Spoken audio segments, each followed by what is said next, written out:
الشيطان الرجيم بسم الله الرحمن الرحيم قد سمع الله قول التي تجادلك في زوجها وتشتكي إلى الله. السلام علیکم ورحمۃ اللہ وبرکاتہ. ناظرین، ہم 28ویں پارے میں پہنچے ہوئے ہیں. اس میں کئی صورتیں آتی ہیں. ان صورتوں میں جو بڑے بڑے موضوعات زیر بحث آئے ہیں ان پر ایک نظر ڈالتے ہیں. ناظرین، اس پارے میں جتنی بھی صورتیں آئی ہیں وہ سب مدنی صورتیں ہیں، اور یہ اس وقت کی صورتیں ہیں جب اسلام پھیل رہا تھا. اسلامی معاشرہ توسع اختیار کر رہا تھا، لوگ اسلام کے اندر آ رہے تھے. ایسے میں اس بات کا امکان تھا اور ہو بھی رہا تھا کہ بہت سے امور میں کمزوریوں کا صدور ہو رہا تھا، ویکنیسز سامنے آ رہی تھیں. اس لیے اللہ تبارک و تعالیٰ نے اس بارے میں جتنی صورتیں نازل کی ہیں ان سب میں اسلامی سماج کے استحکام کی بنیادیں بتائی گئیں. اسلامی معاشرے کو بعض خامیوں سے پاک ہونا چاہیے، ورنہ سوسائٹی اندر سے کمزور ہو جائے گی. اس حوالے سے خواتین پر جو مظالم ہوا کرتے تھے دور جاہلیت میں، انہی میں سے زہار ایک ایشو تھا. اس پر ایک خاتون آتی ہے اور نبی کریم صلی اللہ علیہ وسلم سے مجادلہ کرتی ہے، بحث کرتی ہے، ڈیبیٹ کرتی ہے کہ عورتوں کو نہ بیوی بنا کر رکھا جائے، نہ طلاق دے کر آزاد کیا جائے. دونوں کے بیچ میں لٹکا کر جو رکھا جاتا ہے یہ ان کے ساتھ ظلم ہے.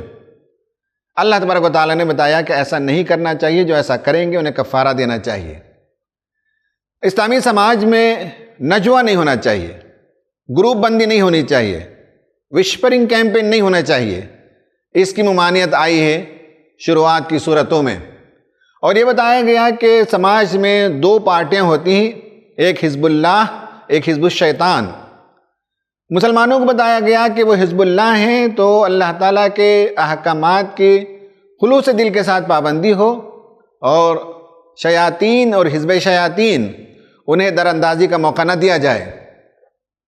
پھر اس کے بعد کی صورت میں سورہ حشر میں بنی نذیر یہودیوں کا ایک قبیلہ تھا، انہوں نے ٹریزن کیا، انہوں نے نبی کریم صلی اللہ علیہ وسلم کو قتل کرنے کی سازش کی، انہیں جلا وطن کر دیا گیا. تو معلوم ہوا کہ اسلامی سماج بہت چوکنا رہے. باہر کے دشمن بھی حملہ آور ہوتے ہیں اور اندر کے دشمن بھی اسلامی سماج کی صفوں کو پھاڑنے کی کوشش کرتے ہیں. یہ بتایا گیا کہ اسلامی سماج کی سب سے بڑی خوبی یہ ہے کہ وَيُؤْثِرُونَ عَلَىٰ أَنفُسِهِمْ وَلَوْ كَانَ بِهِمْ خَصَاصَةٌ. دوسروں پر وہ اثار کرتے ہیں، دوسروں کو ترجیح دیتے ہیں. لیونگ فار ادرس، اپنی ضرورتوں کو پیچھے رکھتے ہیں، دوسروں کی ضرورتوں کو سامنے رکھتے ہیں. اور یہ بھی بتایا گیا کہ اسلامی سماج کی خوبی یہ ہے کہ اپنے بڑوں کا اور اپنے ان لوگوں کا جو اس راستے میں آگے چلے اور خدا کے پاس پہنچ گئے، ان کے لیے دلوں میں کوئی کدورت نہیں ہونی چاہیے. ان کے لیے دعا کرنا چاہیے، ربنا اغفر لنا ذنوبنا ولاخواننا الذین سبقونا بالایمان ولا تجعل فی قلوبنا غلا للذین آمنوا ربنا انک رؤوف رحیم. یہ دعا سکھائی گئی اور بتایا گیا کہ تحریک اور تنظیم کے لیے لائل ہونا چاہیے. فتح مکہ کے موقع پر نبی کریم صلی اللہ علیہ وسلم جو تیاری فرما رہے تھے اس کی اطلاع ایک صحابی نے مکے کے لوگوں کو دے دی. یہ بتایا گیا کہ اسلامی سماج کے لیے، اسلامی تنظیم کے لیے بہت ہی ڈینجرس بات ہے کہ اندر کی باتیں، اندر کے راز، اندر جو اقدامات ہوتے ہیں اسے قبل از وقت باہر کر دیا جائے. اس سے سماج کو پاک ہونا چاہیے. پھر اس کے بعد کی صورتوں میں سورہ صف میں مسلمانوں کو تعلیم دی گئی کہ آپس میں سیسہ پلائی ہوئی دیوار کی طرح رہیں، رسول کا احترام کریں اور بنی اسرائیل کا شیوانہ اختیار کریں جو اپنے رسول کو اذیت دیا کرتے تھے. ہمیشہ اپنے لیڈروں کا احترام کریں اور جو اسکالرس ہوں، ایکسپرٹس ہوں، ان کا احترام کریں. یہ باتیں اس صورت میں آئی ہیں. پھر اس کے بعد ہم دیکھتے ہیں کہ قرآن نے آگاہ کیا کہ اسلامی سماج میں مشن سب سے امپورٹنٹ ہے. بیوی بچے ہو سکتا ہے کہ تمہارے لیے وہ دشمن ثابت ہوں، وہ اگر تمہاری راہ میں آگے چلتے ہیں، ساتھ دیتے ہیں، شانہ بشانہ چلتے ہیں فبیہا، اور اگر مشن کی راہ میں آڑے آتے ہیں تو احتیاط کرنا چاہیے، کبھی ایسا بھی ہو سکتا ہے. اور یہ بتایا گیا کہ کسی سے محبت ہو کسی سے دشمنی ہو، ہر حال میں اعتدال پر رہنا چاہیے، خواہ وہ بیوی ہی کیوں نہ ہو. اس سے محبت بھی ہو تو حدود پھلانگ کر خدائے تعالیٰ کے نازل کردہ احکام و قوانین کے خلاف محبت نہیں ہونی چاہیے. اسی طرح اگر کسی وجہ سے دونوں کے درمیان نواح نہیں ہو رہا ہے اور جدائی ہو رہی ہے، تب بھی ڈگنیفائیڈ انداز سے دوری ہونی چاہیے. اور ایک اچھے فیملی کے سلسلے میں بتایا گیا کہ قوا انفسکم واہلیکم نارا، تم بھی اپنے آپ کو جہنم کی آگ سے بچاؤ اور اپنے بیوی بچوں کو بچاؤ. خواتین و حضرات، یہ 28ویں پارے میں جو مضامین آئے ہیں ان کا میں نے آپ کے سامنے خلاصہ پیش کیا. حسب معمول ہم پوچھتے ہیں مولانا عمر اسلم اصلاحی صاحب سے، ان سے 2 مرتبہ ہم اس سے پہلے استفادہ کر چکے ہیں کہ 28ویں پارے میں جتنی صورتیں آئی ہیں ان کا کوئی مرکزی عمود ہو، ان کا کوئی سینٹرل تھیم ہو، وہ سارے مضامین اگر ایک موضوع کے تحت گھومتے ہوں تو اس کی طرف ہماری رہنمائی فرمائیں. حضرات ناظرین، 28واں پارہ کل 9 صورتوں پر مشتمل ہے. اس پارے کی صورتیں المجادلہ، الحشر، الممتحنہ، الصف، الجمعہ، المنافقون، التغابن، الطلاق اور التحریم ہیں. اس پارے کا مرکزی موضوع نفاق کی بے خونی، ایمان کے استحکام پر توجہ مرکوز کرنے کی ہدایت اور تطہیر مومنین ہے. اس میں ایمان کا دعویٰ کرنے والے تینوں گروہوں کا بیان ہوا ہے، یعنی منافقین، ضعفائے ایمان اور مومنین صادقین کا. اس میں پہلی سورہ ہے المجادلہ. اس سورہ میں پہلے ایک مومنہ کا کردار پیش کر کے تمام مدعیان ایمان سے اسی طرح کے کردار کا مطالبہ کیا گیا ہے، جن کا نام تفسیر کی کتابوں میں اور روایات میں خولہ بنت ثعلبہ ملتا ہے. اس کے بعد ان منافقین کے نفاق کی پردہ دری کی گئی ہے جو تھے تو اسلام اور مسلمانوں کے دشمن، لیکن اسلام اور مسلمانوں کو اندر سے نقصان پہنچانے کے لیے انہوں نے اسلام کا لبادہ اوڑھ رکھا تھا. پھر انہیں سخت تنبیہ کی گئی ہے اور ان پر یہ واضح کر دیا گیا ہے کہ ریت کی دیوار اٹھانے کی سعی مبغوض نہ کرو، تمہاری یہ کاوش رائے گاں چلی جائے گی. اس محاذ آرائی میں بالآخر غلبہ تم کو نہیں بلکہ حقیقی مومنین کو ملے گا. دوسری سورہ الحشر. اس سورہ میں پچھلی سورہ کے اس دعویٰ کی کچھ دلیلیں پیش کی گئی ہیں کہ کشمکش حق و باطل اور مومنین و معاندین کے درمیان محاذ آرائی میں بالآخر غلبہ مومنین ہی کو ملے گا. اس حوالے سے منافقین کی منافقانہ سرگرمیوں کی وجہ سے یہود بنی نذیر کا جو حشر ہوا اس کا بیان ہے، اور یہود بنی قریظہ کو ان منافقین کے چکمے میں نہ آنے کی تنبیہ بھی ہے.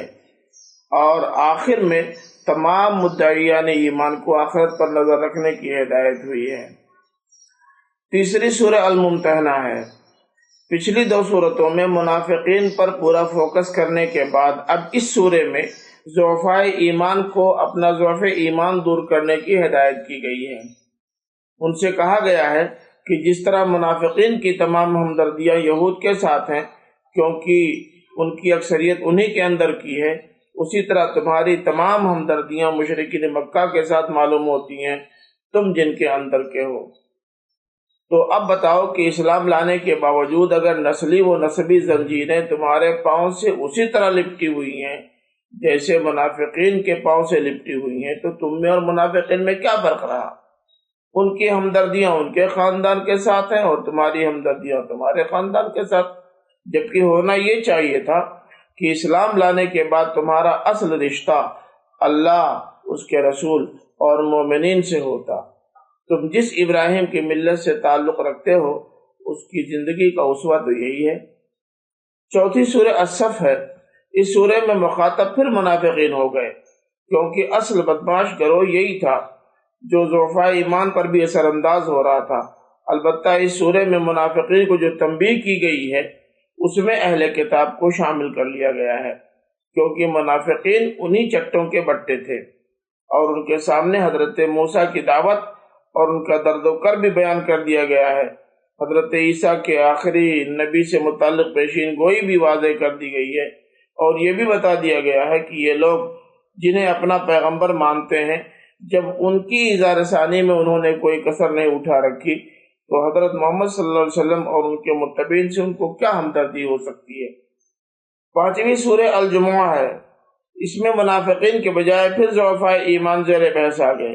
اس میں اللہ تعالیٰ نے ان سے کہا ہے کہ تمہارے یہ پیغمبر تمہارے لیے اللہ تعالیٰ کا عظیم عطیہ ہیں، یہ تمہارے جد اعلیٰ حضرت ابراہیم علیہ السلام کی دعاؤں کا نتیجہ ہیں، اور تمہارے لیے ملی، سماجی اور سیاسی ہر پہلو سے خیر کا سرچشمہ ہیں۔ اس وجہ سے انہیں ملی رہبر سمجھو، سماجی رہنما مانو اور سیاسی قائد بھی تسلیم کرو۔ گویا بعثت محمدی کا مقصد اس سورے میں پوری طرح واضح کر دیا گیا ہے، اور وضاحت مدعا کے لیے تمثیل کا اسلوب اختیار کیا گیا ہے اور نہایت بلیغ اسلوب اختیار کیا گیا ہے۔ 6ٹھی سورہ المنافقون ہے، نام ہی سے پتہ چل جاتا ہے کہ اس میں زیر بحث کون ہے۔ یہ ایک ایسی سورہ ہے جس میں منافقین کا تعارف اس طرح کرا دیا گیا ہے کہ ہر شخص بڑی آسانی کے ساتھ اس گروہ کو پہچان سکتا ہے اور اس کے شر سے خود کو محفوظ رکھ سکتا ہے۔ چنانچہ سورہ کے ابتدائی حصے میں منافقین کے اصل سبب نفاق سے پردہ اٹھایا گیا ہے۔ فرمایا کہ ان کی اصل بیماری محبت دنیا ہے، اس لیے یہ جان اور مال کی قربانی دینے کا حوصلہ تو نہیں رکھ سکتے، البتہ خود کو مومن ثابت کرنے کے لیے جھوٹی قسموں کا سہارا ضرور لے سکتے ہیں۔ سورہ کے آخری حصے میں مومنوں کو ان کی اسی طرح کی قسموں سے دھوکہ کھانے سے بچنے کی تلقین ہے۔ 7ویں سورہ ہے التغابن، یہ دراصل منافقین، ضعفاء ایمان اور مومنین کے لیے ایمان کی ایک کسوٹی ہے۔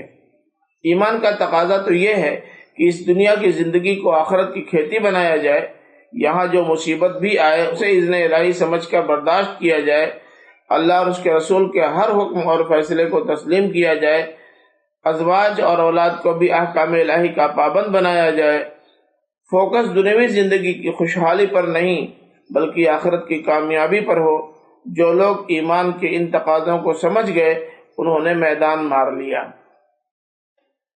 ازواج اور اولاد انسان کے لیے بہت بڑا امتحان ہے، کیونکہ ان سے محبت، ان کے حقوق کی ادائیگی اور ان کے روشن مستقبل کی فکر انسان کے فرائض میں سے ہے، لیکن ان کے بیجا مطالبات اور ان کی ہر طرح کی خواہشات کی تکمیل سے باز رہنا بھی ضروری ہے، ورنہ ان کی محبت کبھی بھی کسی خطرناک کھڈ میں گرا سکتی ہے۔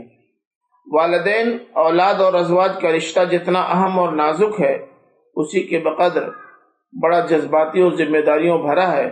ان سے محبت ہر چند کی مطلوب اور محمود ہے، لیکن اس محبت کے بھی کچھ حدود ہیں، اور بعض حالات ایسے پیدا ہو جاتے ہیں کہ ان سے دوری بنانا انتہائی ناگزیر ہو جاتا ہے، لیکن اس کے بھی کچھ آداب ہوتے ہیں۔ آگے کی پہلی سورہ الطلاق میں ازواج سے نفرت کے آداب کا بیان ہوا ہے، اور اس کے بعد والی سورہ التحریم میں ان سے محبت کے حدود کا بیان ہوا ہے، اور یہ آداب و حدود اس قدر تفصیل کے ساتھ بیان ہوئے ہیں کہ ان دونوں صورتوں کا مطالعہ کر لینے کے بعد بھی اگر کوئی مومن اپنی خانگی زندگی میں اعتدال قائم نہ رکھ سکے تو اسے تسلیم کرنا چاہیے کہ وہ مومن نہیں بلکہ منافق ہے، یا کم سے کم درجے میں ضعیف الایمان۔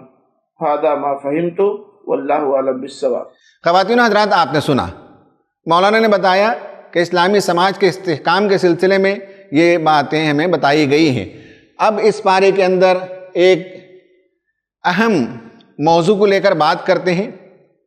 اتفاق یہ ہے کہ اس پارے کے اندر مسبحات آئی ہیں، وہ صورتیں جن کی شروعات سبح للہ ما فی السماوات و ما فی الارض، یسبح للہ ما فی السماوات و ما فی الارض، سبحان الذی اسری بعبدہ، سبح اسم ربک الاعلی۔ یہ صورتوں کو مسبحات کہا جاتا ہے۔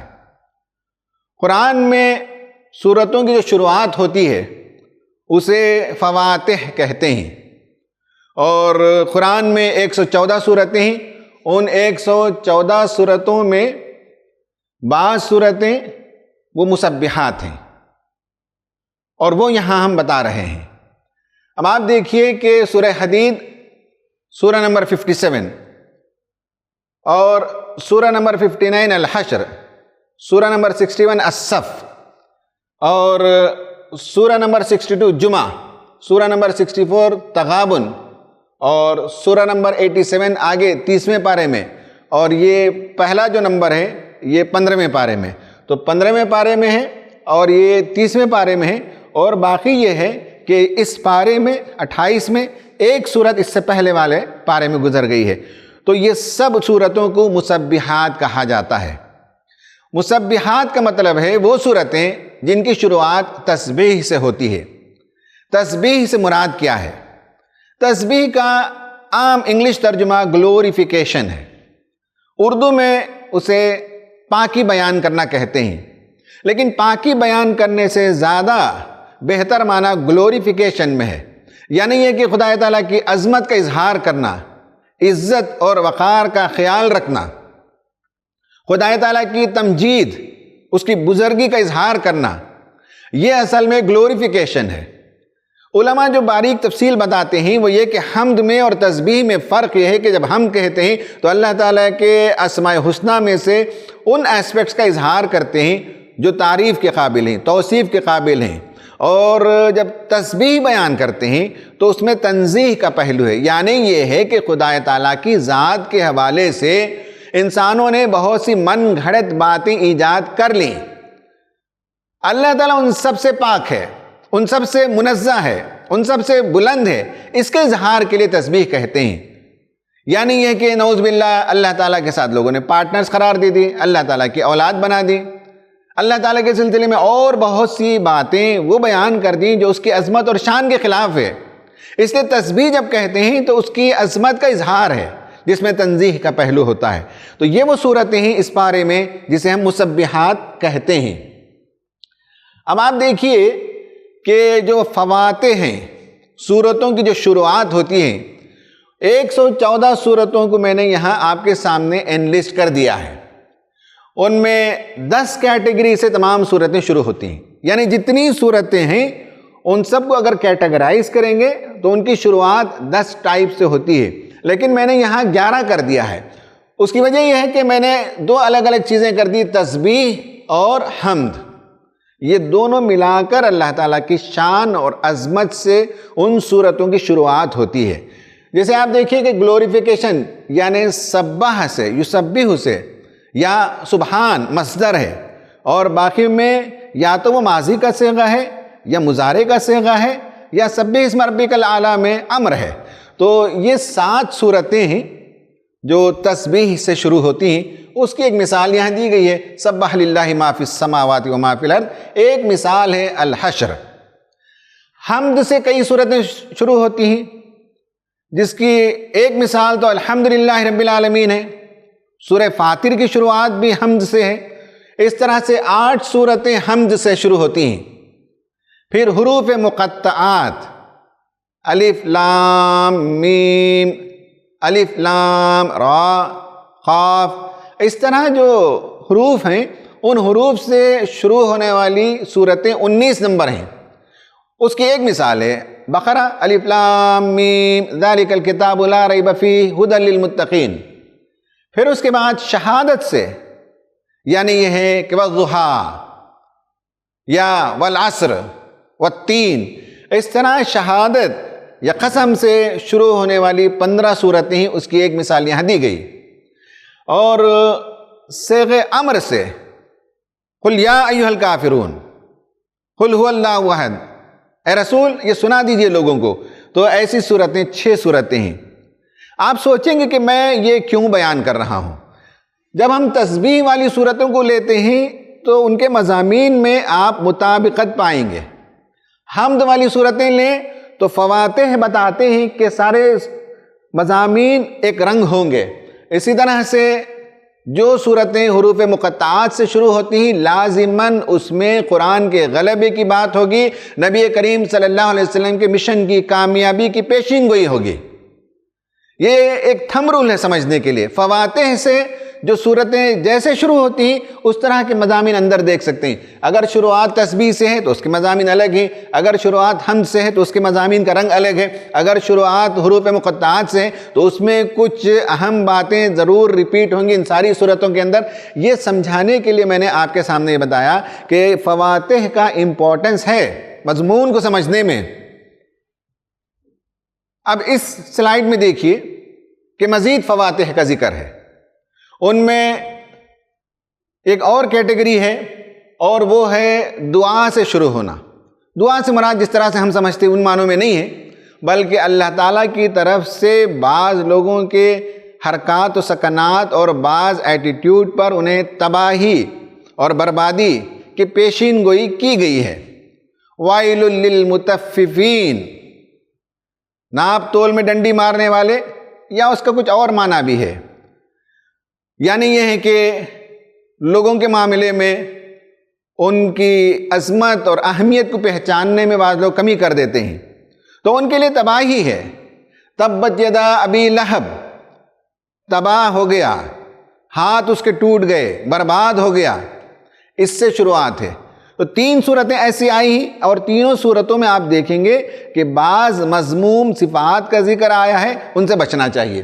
پھر اس کے بعد استفہامیہ، یعنی یہ ہے کہ انٹروگیٹو سینٹنس کوشچن سے شروع ہوتا ہے۔ الم تر کیف فعل ربک باصحاب الفیل ارأیت الذی یکذب بالدین، کیا تم نے ایسا نہیں دیکھا؟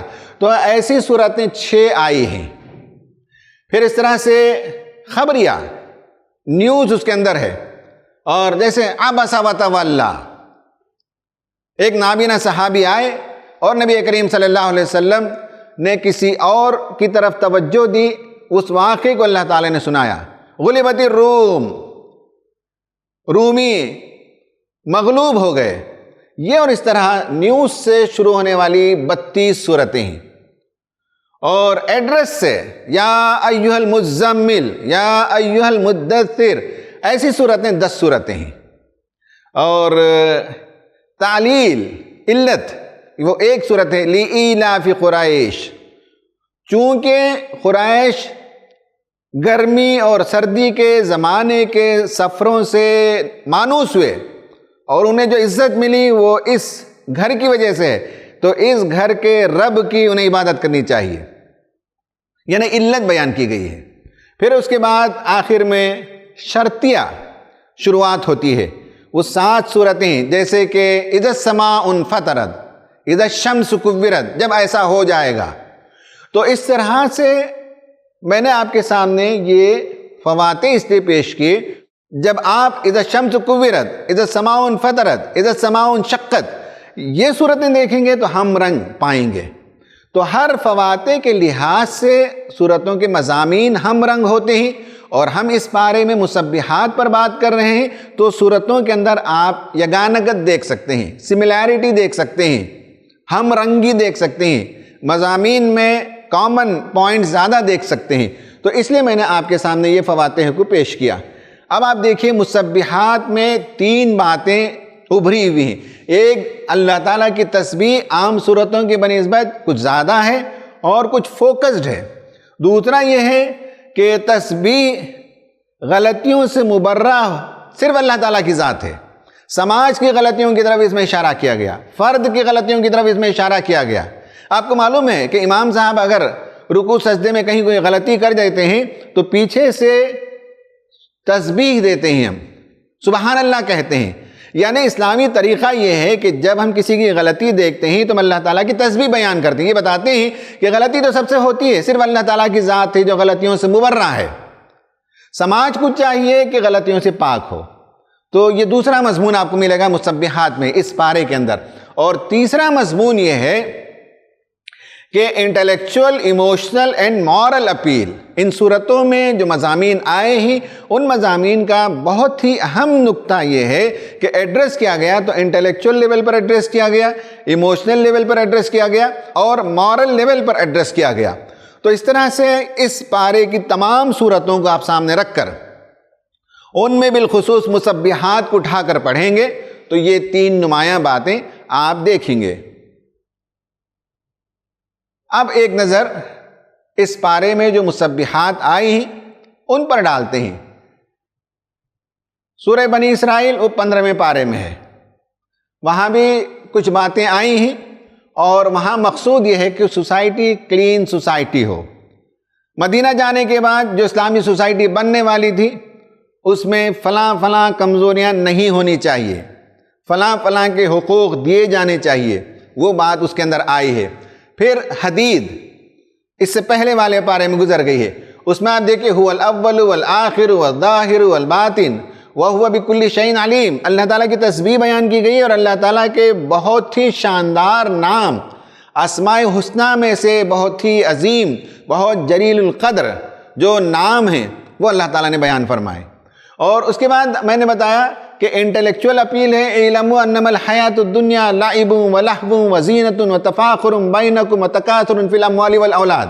اس دنیا کی زندگی کی حقیقت کیا ہے، انٹلیکچولی وہاں سمجھایا گیا، ایموشنلی یہ سمجھایا گیا، الم یعن للذین آمنوا ان تخشع قلوبہم لذکر اللہ، کیا ابھی مومنوں کے لیے وہ وقت نہیں آیا ہے کہ اللہ تعالیٰ کا ذکر سن کر ان کے دل پگھل جائیں۔ پھر یہاں دیکھیے کہ مورل ایسپیکٹ سے سمجھایا گیا، الذین یبخلون ویأمرون الناس بالبخل، لوگ ہیں کہ بخل کرتے ہیں اور دوسروں کے بھی بخل کی تعلیم دیتے ہیں۔ سماج، اسلامی سماج بخل سے پاک ہو، وشپرنگ کیمپین نہ ہو، کہانا پوسی نہ ہو، نجوہ نہ ہو، گروپ بندی نہ ہو، یہ سورہ حدید کے اندر یہ مضامین آئے ہیں۔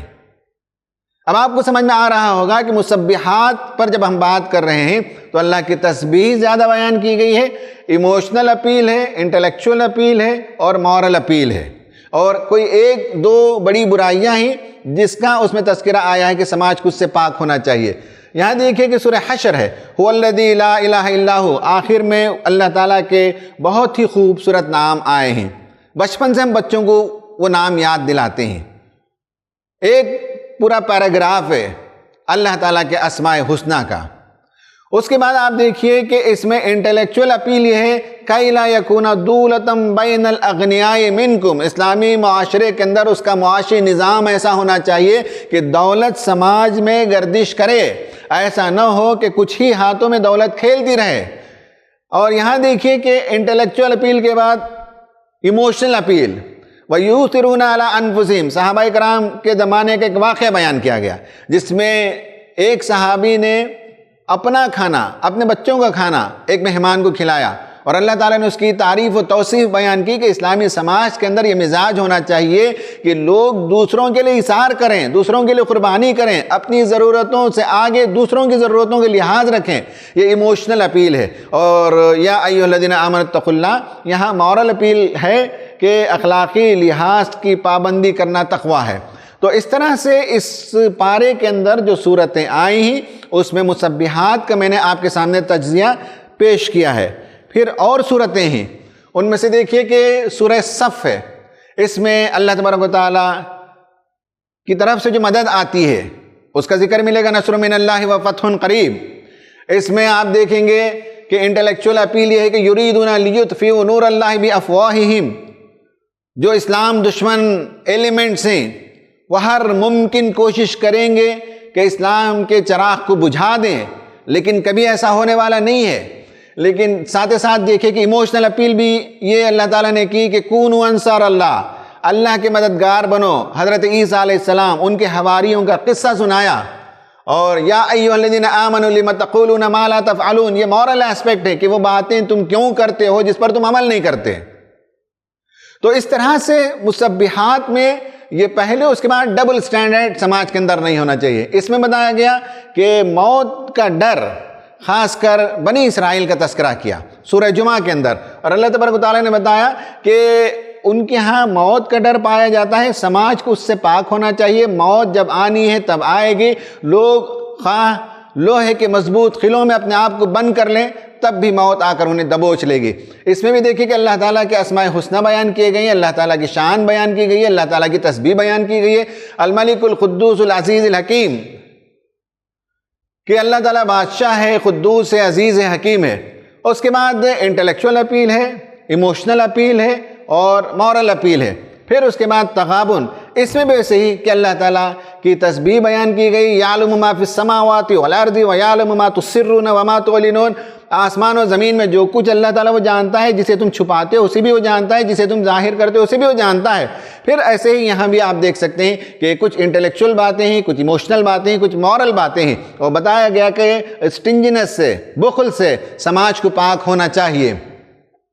اور اس کے بعد آگے 30ویں پارے میں سبح اسم ربک الاعلیٰ میں جو باتیں آئیں اس کا بھی میں نے یہاں ذکر کر دیا ہے، اور دنیا کی محبت میں لوگ گرفتار ہوتے ہیں جس کے نتیجے میں اپنے آخرت کا نقصان کر لیتے ہیں، اس سے بچنا چاہیے۔ تو اس طرح سے خواتین و حضرات اس پارے کے اندر جو مسبحات آئی ہیں اس کا میں نے آپ کے سامنے ایک جائزہ اس لیے پیش کیا کہ اگر مسبحات کو آپ سمجھ لیں تو دیگر جو فواتح ہیں، یعنی صورتوں کی شروعات کے حساب سے آپ دیگر صورتوں کا بھی مطالعہ کریں گے تو اس میں کچھ چیزوں کو آپ فائنڈ آؤٹ کر سکتے ہیں، وہ آپ کا اپنا اون ہوگا، اسے آپ دریافت کریں۔ یہ اس رمضان کا حاصل ہونا چاہیے آپ کے لیے۔ اب ہم اپنے آخری سلائیڈ پر آتے ہیں، اور اس میں ایکٹیویٹی یہ ہے کہ پہلی activity do you spend in the way of Allah. اس پارے میں بار بار دونوں پہلوؤں سے، یعنی یہ ہے کہ پازیٹیو انداز سے کہا گیا کہ اللہ کے راستے میں خرچ کرو، اللہ کے راستے میں خرچ کرو، اور نیگیٹو انداز سے بھی بتایا گیا کہ بخل نہ کرو، کنجوسی نہ کرو،